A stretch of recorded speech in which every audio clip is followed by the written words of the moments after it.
ਅੱਜ ਪੋਸਟ ਵੀ ਲਾਈ ਸੀ, ਇਹੀ ਕਿਹਾ ਸੀਗਾ ਕਿ ਔਰਤਾਂ ਦਾ ਤੇ ਔਰਤਾਂ ਨੂੰ ਪਿਆਰ ਕਰਨ ਵਾਲਿਆਂ ਨੂੰ ਸਭ ਨੂੰ ਅੱਜ ਦਾ ਦਿਨ ਮੁਬਾਰਕ। ਬਹੁਤ ਅੱਛਾ।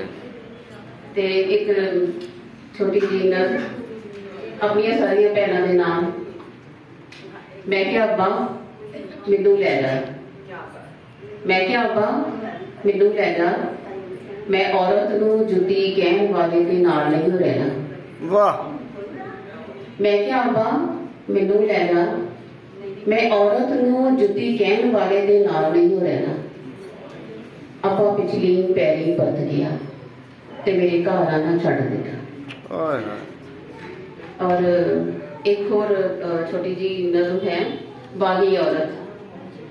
मैं सरगी वेले दी जागी, मैं सरगी वेले दी जागी, अलसी दियां पिन्नियां बना के हांडी चुल्हे धर के बेड़े विच झाड़ू देंदे अपनियां नज़मां नूं भी सोच दा तड़का लाया।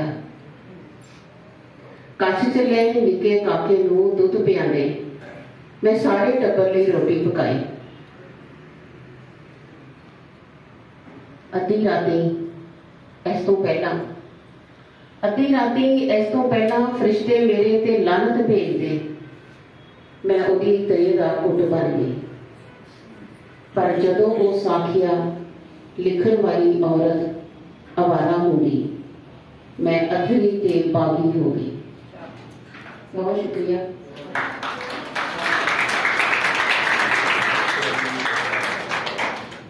निके हुंदे दंदा ने हासे ते चक वड्डिया, मैं पिंडे हेठ लुक गई। प्यो दे शरीक मेरे उत्तों लंघ गए, प्यो दे शरीक मेरे उत्तों लंघ गए। मां भुल गई सी मेरी जीभ ते कोड़ा धरना। मैं आसमाना तो भी भारी सुपने जमे, मैं आसमाना तो भी भारी सुपने जमे। गुलाम हवावां ने मेरा रास्ता बड़ा ढकिया, मैं काली हनेरी बन गई। मां हुड़ हुड़ के जिन्ना मैनू मेरे पिंडे वाड़दी, मां हुड़ हुड़ के जिन्ना मैनू मेरे पिंडे वाड़दी। मैं पिछल पैरी बन जाती ते गलियां मोहल्ले टकदी नचदी फिरदी।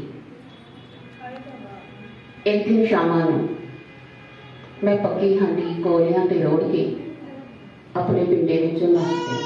वाह। मां फिर भुल गई सी मेरे सबर चुगाना। और एक अपने खास हिस्से की फरमाइश करते हुए मैं जरूर सुनाऊंगी। निके भतीजे नूं दिते मेरे रुपये वीरे ने खो के मेरे हाथ उत्ते रख दिते ते बोलिया, चलिए कमलिए तेनू ते पता असी ते धीआं दे कोलों कुछ नहीं लैंदे। मेरे अंदरों कोई बोलिया, वीरे मेरियां पैलियां।